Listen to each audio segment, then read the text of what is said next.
प्रिय छात्रों, BCom first year के लिए मैं डॉक्टर जी.डी. शर्मा, सह आचार्य, गवर्नमेंट कॉलेज कालकाटा, आज आपको अंशों के निर्गमन के विषय में अपने विचार व्यक्त करूंगा। Issue of shares. कंपनी व्यक्तियों का एक ऐसा संगठन है जिसके संयुक्त स्कंध ज्वाइंट स्टॉक में किसी सामूहिक उद्देश्य की पूर्ति हेतु वे मुद्रा या मुद्रा के तुल्य अंशदान करते हैं।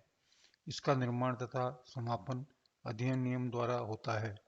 वे व्यक्ति जो पूंजी में अंशदान करते हैं कंपनी के सदस्य या अंशधारी मेंबर्स कहलाते हैं तथा पूंजी का यह आनुपातिक लाभ भाग जिसका कंपनी का प्रत्येक सदस्य स्वामी होता है उसका अंश कहलाता है। कंपनी से आशय कंपनी अधिनियम के अंतर्गत समामिलित एक ऐसे कृत्रिम व्यक्ति से है जिसका अपने सदस्यों और अंशधारियों से पृथक अस्तित्व होता है तथा सतत उत्तराधिकार होता है, जिसका निर्माण किसी व्यवसाय से लाभ अर्जित करने हेतु होता है और जिसकी एक सार्वमुद्रा होती है। कंपनियों का पंजीयन एक सार्वजनिक कंपनी, पब्लिक कंपनी अथवा एक निजी प्राइवेट कंपनी के रूप में हो सकता है। कंपनी के सदस्यों का दायित्व सीमित अथवा असीमित हो सकता है। जिन कंपनियों के सदस्यों का दायित्व असीमित होता है ऐसी कंपनियां असीमित दायित्व वाली कंपनियां कहलाती हैं। इसके विपरीत ऐसी कंपनियां जिनके सदस्यों का दायित्व उनके द्वारा क्रय किए गए अंशों पर देय राशि तक सीमित होता है, वे अंशों द्वारा सीमित दायित्व वाली कंपनियां कहलाती हैं। ऐसी कंपनियां जिनके सदस्य कंपनी के विघटन के समय एक निश्चित राशि देने का वचन देते हैं उन्हें गारंटी द्वारा सीमित कंपनियां कहते हैं। भारत में अंशों द्वारा सीमित दायित्व वाली कंपनियां ही अधिकतर प्रचलन में हैं। अंश। कंपनी के कुल अंश पूंजी छोटी इकाइयों में विभाजित होती हैं। प्रत्येक इकाई जिसमें कंपनी की एक पूंजी विभक्त होती है उसे अंश कहते हैं। अंशों के प्रकार। Types of shares. कंपनी अधिनियम 2013 की धारा 43 के अनुसार अंशों द्वारा सीमित दायित्व वाली एक सार्वजनिक कंपनी दो ही प्रकार के अंशों का निर्गमन कर सकती है। पहला पूर्वाधिकारी अधिमान अंश प्रेफरेंशियल शेयर्स, दूसरा समता अंश इक्विटी अंश। अधिमान पूर्वाधिकारी अंश। कंपनी अधिनियम 2013 की धारा 43 के अनुसार अधिमान अंशों को आशय ऐसे अंशों से है जिनके धारकों को पूर्व निश्चित दर से लाभांश प्राप्त करने का अधिकार होता है तथा कंपनी के समापन पर ऐसे अंशधारियों को उनके द्वारा दी गई पूंजी वापस प्राप्त करने का प्रथम अधिकार भी प्राप्त होता है। कुछ विशेष अधिकारों के साथ आधार पर अधिमान अंश निम्नलिखित प्रकार के हो सकते हैं। पहला संचयी अधिमान अंश क्यूमुलेटिव प्रेफरेंस शेयर्स। यदि कंपनी किसी वर्ष लाभ अपर्याप्त होने के कारण इन अंशों पर लाभांश देने में असमर्थ रहती है तो न दिया गया लाभांश संचित हो ही रहता है और जब कभी कंपनी को लाभ होता है तथा लाभांश वितरित करने का निश्चय किया जाता है तो उन लाभों में से सर्वप्रथम संचयी अधिमान अंशों के पूर्व संचित लाभांश चुकता कर देने के पश्चात ही उस वर्ष के लिए लाभांश दिए जाते हैं। सामान्यतः कंपनी के सभी अधिमान अंश संचयी अधिमान अंश होते हैं।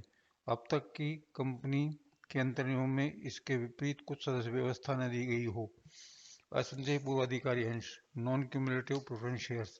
ऐसे अधिमान अंशों को जिन पर कंपनी के लाभांश देने में असमर्थ होने पर न दिए गए लाभांश को भविष्य में लाभ में से प्राप्त नहीं किया जा सकता अंशधारी असंचयी अधिमान अंश कहलाते हैं। तीसरा अवशिष्ट भागी अधिमान अंश पार्टिसिपेटिंग प्रेफरेंस शेयर्स। अवशिष्ट भागी अधिभागी अधिमान अंशों के धारकों को निश्चित दर से लाभांश पाने का पूर्वाधिकार तो होता ही है, परंतु इसके अतिरिक्त सामान्य अंशधारियों को एक निश्चित लाभांश देने के बाद भी यदि लाभ बचता है तो उसमें से उन्हें भागीदार बनाने का अधिकार प्राप्त होता है। कंपनी के अंतर्नियमों में इस प्रकार की व्यवस्था होने पर ही अधिमान अंश अवशिष्ट भागी अधिमान अंश कहलाते हैं। चौथा अनावश्यक अधिमान अंश नॉन पार्टिसिपेटिंग प्रेफरेंस शेयर्स। जिन अधिमान अंशों के धारकों को एक निश्चित दर पर लाभांश प्राप्त करने का पूर्वाधिकार प्राप्त होता है तथा शेष लाभ में से अतिरिक्त लाभांश प्राप्त करने का अधिकार नहीं होता उन्हें अनावशिष्ट भागी अधिमान अंश कहते हैं। शोधनीय अधिमान अंश रिडीमेबल प्रेफरेंस शेयर्स। वे अधिमान अंश जिनका निर्गमन एक निश्चित अवधि के लिए किया जाता है तथा उस अवधि के समाप्त होने पर कंपनी के जीवन काल में ही जिनका भुगतान उनके अंशधारियों को कर दिया जाता है शोधनीय अधिमान अंश कहलाते हैं। कंपनी अधिनियम 214 के नियम 10 के अनुसार अब किसी भी कंपनी द्वारा 20 वर्ष से अधिक शोधनीय अंशों का निर्गमन नहीं किया जा सकता, परंतु आधारभूत संरचना परियोजना इंफ्रास्ट्रक्चर प्रोजेक्ट्स में संलग्न कंपनी द्वारा 20 वर्षों से अधिक लेकिन 30 वर्षों से अधिक नहीं शोधनीय अधिमान अंशों का निर्गमन नहीं किया जा सकता। अशोध अधिमान अंश इरेडीमेबल प्रेफरेंस शेयर्स वे अधिमान अंश जिनका शोधन कंपनी के जीवन काल में नहीं होता है वरन कंपनी के समापन के समय ही किया जाता है, अशोधनीय अधिमान अंश कहलाते हैं। कोई भी कंपनी ऐसे अंशों का निर्गमन नहीं कर सकती। कंपनी अधिनियम 2013 की धारा 55 के अनुसार अशोधनीय अधिमान अंशों का निर्गमन प्रतिबद्ध है। परिवर्तनीय अधिमान अंश क्यूमुलेटिव प्रेफरेंस शेयर्स जिन अधिमान अंशों के धारकों को यह अधिकार दिया जाता है कि यदि वे चाहें तो लिखित अवधि में अथवा एक निश्चित तिथि तक अपने अंशों को इक्विटी अंशों में परिवर्तित कर सकते हैं, उन्हें परिवर्तनीय अधिमान कन्वर्टेबल प्रेफरेंस शेयर्स कहते हैं। अपरिवर्तनीय अधिमान अंश नॉन कन्वर्टेबल प्रेफरेंस शेयर्स जिन अधिमान अंशों के धारकों को यह अधिकार नहीं दिया जाता कि वे अपने अंशों को समता अंशों में परिवर्तित कर सकें तो उन्हें अपरिवर्तनीय अधिमान अंश कहते हैं। संचयी परिवर्तनीय अधिमान अंश क्यूमुलेटिव कन्वर्टेबल प्रेफरेंस शेयर्स अधिमान अंश जिनके शोधनीय तथा अपरिवर्तनीय दोनों प्रकार के अधिमान अंशों में विशेषता पाई जाती है उन्हें संचयी परिवर्तनीय अधिमान अंश कहलाते हैं। सामान्य अथवा इक्विटी अंश ऑर्डिनरी और इक्विटी शेयर्स कंपनी अधिनियम 2013 के अनुसार सामान्य अंश वे अंश हैं जो अधिमान अंश नहीं हैं। ऐसे अंशों के धारक उसी समय लाभांश प्राप्त करने की अधिकारी होते हैं जब अधिमान अंशधारकों को एक निश्चित लाभांश का भुगतान कर दिया जाता है। इसी प्रकार कंपनी के समापन की दशा में ऐसे अंशों की पूंजी अधिमान अंशों की पूंजी वापस करने के पश्चात ही लौटाई जाती है।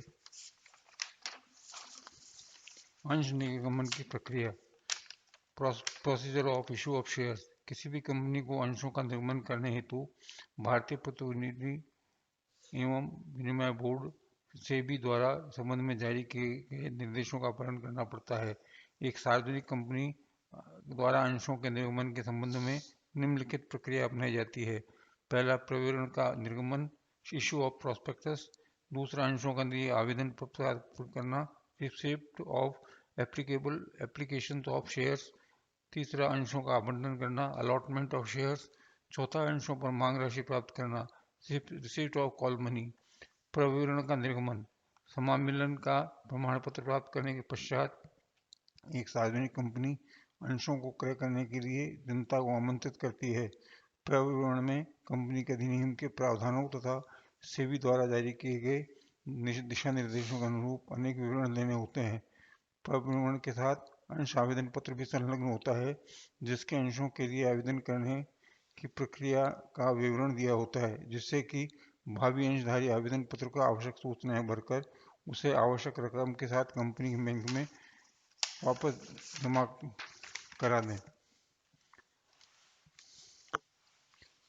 अंशों के लिए आवेदन पत्र प्राप्त करना receipt of application for purchase of shares company के बैंक के इच्छुक नियोजकों के आवेदन पत्र एकत्रित करता है, प्राप्त की गई राशियों के लिए आवेदकों को आवश्यक रसीद देता है तथा तिथिवार अंश आवेदन खाते शेयर एप्लीकेशन अकाउंट में करता है। कंपनी की सूचना बैंक समय समय पर पासबुक तथा आवेदन पत्रों की सूची आवेदन पत्रों सहित कंपनी के प्रधान कार्यालय को भेजता रहता है।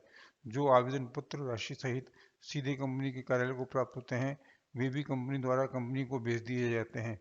बैंक ऐसी प्राप्तियों की प्रविष्टि भी अंश आवेदन खाते में करता है तथा इसे आवेदन पत्रों के साथ कंपनी के प्रधान कार्यालय को भेज देता है।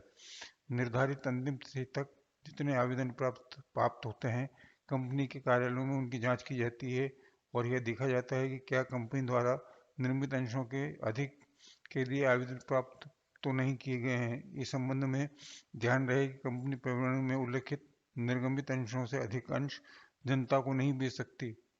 अतः यदि निर्गमित अंशों से अधिक के लिए आवेदन प्राप्त किए जाते हैं तो अप्राप्त आवेदन पत्रों में से अनियमित व अपूर्ण आवेदन पत्रों को अस्वीकृत कर दिया जाता है। इसके पश्चात आवेदनों के नामों के वर्ग क्रम में संबंधित आवेदन पत्रों की आवश्यक सूचना आवेदन तथा आवंटन पुस्तक share application and allotment book में दर्ज कर ली जाती हैं। विभिन्न प्रकार के अंशों के लिए अलग अलग आवेदन तथा आवंटन पुस्तकें रखी जाती हैं। इसमें पृथक पृथक वर्गों के अंशों के विवरण दर्ज किए जाते हैं। इसके बाद आवेदित अंशों की संख्या के अनुसार एक सारांश सूची भी तैयार की जाती है, जिसके आधार पर संचालकों द्वारा अंशों के आवंटन पर विचार किया जाता है। अंशों का आवंटन। अंशों का आवंटन चाहे अंशों का आवेदकों में बंटवारा करने से है। इसका कार्य संचालक मंडल द्वारा किया जाता है। कंपनी अधिनियम 2013 की धारा 39(1) के अनुसार कंपनी द्वारा अपनी प्रतिभूतियों का आवंटन तब तक नहीं किया जाएगा जब तक कि पर्यावरण की बताई गई न्यूनतम राशि प्राप्त नहीं हो गई है। वह आवेदन पर बताई गई राशि कंपनी के द्वारा चेक या अन्य किसी माध्यम से प्राप्त नहीं कर ली गई हो। एक सार्वजनिक कंपनी के अंशों के आवंटन पर निम्नलिखित प्रतिबंध हैं। न्यूनतम अधिदान की प्राप्ति। कंपनी उस समय तक अंशों का आवंटन नहीं कर सकती जब तक कि उसे न्यूनतम विधान मिनिमम सब्सक्रिप्शन की राशि प्राप्त न हो जाए। यदि राशि आवेदन पर प्राप्त नकद राशि नहीं होती, वरन इसकी गणना अंशों के अंकित मूल्य के आधार पर की जाती है। उदाहरणार्थ, यदि किसी कंपनी की न्यूनतम विधान राशि 9 लाख है तो कंपनी 10 रुपये वाले 1 लाख इक्विटी अंश जनता में प्रस्तुत करती है, तो अंशों के आवंटन तभी किया जा सकता है जबकि 90,000 अंशों के लिए आवेदन राशि प्राप्त हो जाए। न्यूनतम विधान राशि का उल्लेख प्रकरण में किया जाता है। सेबी के दिशा निर्देशों के अनुसार कोई भी कंपनी तब तक अंशों का आवंटन नहीं कर सकती जब तक कि उसे संपूर्ण निर्गमन के कम से कम 90% के बराबर अभिधान प्राप्त नहीं हो जाता। सेबी के दिशा निर्देशों के अनुसार एक सार्वजनिक कंपनी के सममूल्य पर निर्गमन की स्थिति एक आवेदक द्वारा आवित अंशों की न्यूनतम संख्या 200 अंशों होगी, जबकि अंशों का अंकित मूल्य 10 रुपये हो। न्यूनतम विधान पर प्रतिबंध प्रत्येक निर्गमन पर लागू होगा। इस राशि के प्राप्त न होने पर निर्गमन रद्द माना जाएगा व आवेदकों को प्राप्त राशि को लौटाना होगा। अंकित मूल्य से कम 5% भाग आवेदन पर लेना। प्रत्येक प्रतिभूति पर देय आवंटन राशि प्रतिभूति के अंकित मूल्य के 5% से कम नहीं होनी चाहिए, अथवा ऐसी अन्य प्रतिशत या राशि जो सेबी के द्वारा संबंध में बनाए गए विधान में निर्धारित की गई हो। निर्गमन मूल्य के कम से कम 25% भाग आवेदन पर लेना। सेबी के दिशा निर्देशों 27/1/2000 के अनुसार आवेदन पत्र के साथ आवेदित राशि को निर्गमन मूल्य का कम से कम 25% भाग अवश्य आना चाहिए। यह राशि नकद में प्राप्त की हो जानी चाहिए। यदि आवेदन पत्र के साथ चेक या ड्राफ्ट प्राप्त हुआ है तो उसके नकद में वसूली के पश्चात ही आवंटन किया जा सकता है। न्यूनतम विधान राशि प्राप्त करने की अवधि। भारतीय प्रतिभूति विनिमय बोर्ड सेबी के नवीन दिशा निर्देशों के अनुसार कंपनी अधिकतम 30 दिनों के लिए निर्गमन खुला रख सकती है। यदि कंपनी को इन 30 दिनों में भीतर न्यूनतम अभिदान नहीं मिलता है तो आवेदकों की प्राप्त राशि 15 दिनों में लौटानी होगी, अन्यथा 15 दिन की समाप्ति के पश्चात दोषी संचालकों व अधिकारियों को विलंब अवधि हेतु 15% वार्षिक दर पर ब्याज देना होगा। चौथा, स्टॉक एक्सचेंज को आवेदन। अंशों के जनता निर्गमन से पूर्व कंपनी को किसी एक या अधिक मान्यता प्राप्त स्टॉक एक्सचेंज से उन अंशों के लेन देन की अनुमति हेतु आवेदन करना होगा। साथ ही प्रविवरण में उस स्टॉक एक्सचेंज के एक्सचेंजों का नाम देना होगा जहां इस प्रकार का आवेदन किया गया है। स्टॉक एक्सचेंज की आज्ञा न मिलना। यदि कंपनी को उपयुक्त आवेदन पत्र पर स्टॉक एक्सचेंज से अभिधान सूची बंद होने के 10 सप्ताह के भीतर अनुमति नहीं मिलती है और अंशों का आवंटन कर दिया जाता है तो वह आवंटन व्यर्थ माना जाएगा। छठा, धन की वापसी। यदि कंपनी स्टॉक एक्सचेंज से उपयुक्त आवेदन प्रस्तुत नहीं करती अथवा उसका उपयुक्त आवेदन अस्वीकार कर दिया जाता है तो कंपनी को अंशों पर प्राप्त संपूर्ण धन लौटाना होगा।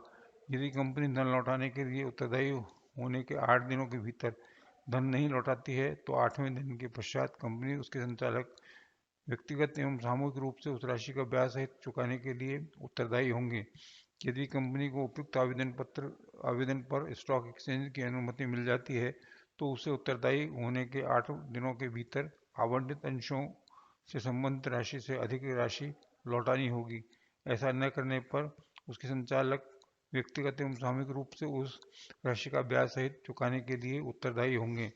आवंटन सूची तैयार करना। नियमित आवंटन के लिए समस्त व्यवस्थाओं की पूर्ति हो जाने पर कंपनी के सचिव तथा द्वारा आवंटन सूचियों की तैयार की जाती हैं। इन सूचियों पर संचालक मंडल की सभा में विचार किया जाता है तथा आवंटन प्रस्ताव पास किया जाता है। यदि निर्गमित अंशों के बराबर या इससे कम अंशों के लिए आवेदन पत्र प्राप्त हुए हों तो अंशों के आवंटन को किसी प्रकार की कोई कठिनाई नहीं होती। समस्त आवेदकों को उसके द्वारा आवेदित अंशों को आवंटन कर दिया जाता है। इसके विपरीत यदि निर्गमित अंशों से अधिक अंशों के लिए आवेदन प्राप्त किए गए हैं ओवर सब्सक्रिप्शन तो कंपनी को सेबी द्वारा संशोधित दिशा निर्देशों मई 1995 में निर्गमित का पालन करना होगा। इनके अनुसार 50% अंश ऐसे विनियोजकों हेतु आरक्षित होंगे जिन्होंने 1000 से कम अंशों के लिए आवेदन किए हैं। बी शेष 50% उनके लिए जिन्होंने 1000 से अधिक अंशों द्वारा आवेदन किए हैं। दोनों श्रेणियों के लिए पृथक पृथक आनुपातिक अवधि अपनाई जाएगी। आवंटन प्रक्रिया अलॉटमेंट प्रोसेस। संचालकों मंडल द्वारा अंशों के आवंटन के संबंध में जो भी निर्णय लिए जाते हैं उनकी प्रविष्टियां अंश आवेदन एवं आवंटन सूची के उचित खातों या लेखा पुस्तकों में कर दी जाती है। उक्त सूची के प्रत्येक पृष्ठ पर संचालक मंडल के अध्यक्ष द्वारा हस्ताक्षर किए जाते हैं और संचालक मंडल की सभा द्वारा संचित को आवंटन पत्र अलॉटमेंट लेटर या खेद पत्र लेटर ऑफ रिग्रेट तैयार करने के लिए आदेश दिया जाता है। आवंटन पत्र भेजना। सचिव उन आवेदकों को आवंटन पत्र भेजता है जिनको अंशों का आवंटन किया गया है। आवंटन पत्र के आवेदक या अंशधारी के आवंटित अंशों की संख्या लिखी रहती है तथा यह मांग की जाती है कि वह प्रत्येक अंश पर एक निश्चित आवंटन राशि यदि अंश पर देय संपूर्ण राशि आवेदन पत्र के साथ न मांग ली गई हो तो अमुक तिथि तक जमा करा दे। आवंटन पत्र भेजते ही आवेदक तथा कंपनी के बीच अंशों के क्रय संबंधी संविदा पूर्ण हुआ माना जाता है। रजिस्ट्रार को आवंटन रिटर्न भेजना। Filing allotment return of to registrar. आवंटन कार्य पूर्ण हो जाने पर कंपनी को रजिस्ट्रार के पास आवंटन रिटर्न भेजना होता है जिसकी आवंटन संबंधी आवश्यक सूचनाएं दी होती हैं। इस रिटर्न के साथ कंपनी के सचिव अथवा किसी एक संचालक द्वारा इस आशय का घोषणा पत्र भी भेजा जाता है कि कंपनी द्वारा आवंटन संबंधी समस्त वैधानिक आवश्यकताओं की पूर्ति कर दी गई है कि यह रिटर्न प्रत्येक सार्वजनिक कंपनी को अपनी रजिस्ट्रार के पास आवंटन के 30 दिन के भीतर अथवा रजिस्ट्रार द्वारा बढ़ाई गई अवधि के भीतर प्रस्तुत करना पड़ता है। अंश प्रमाण पत्र शेयर सर्टिफिकेट। अंश प्रमाण पत्र कंपनी की मोहर के तहत निर्मित एक ऐसा प्रमाण पत्र है जिससे यह निर्दिष्ट होता है कि प्रमाण पत्र का धारक कितने अंशों का स्वामी है। वस्तुतः अंश प्रमाण पत्र उसमें निर्दिष्ट अंशों के किसी सदस्य के अधिकार होने का मूल प्रमाण है।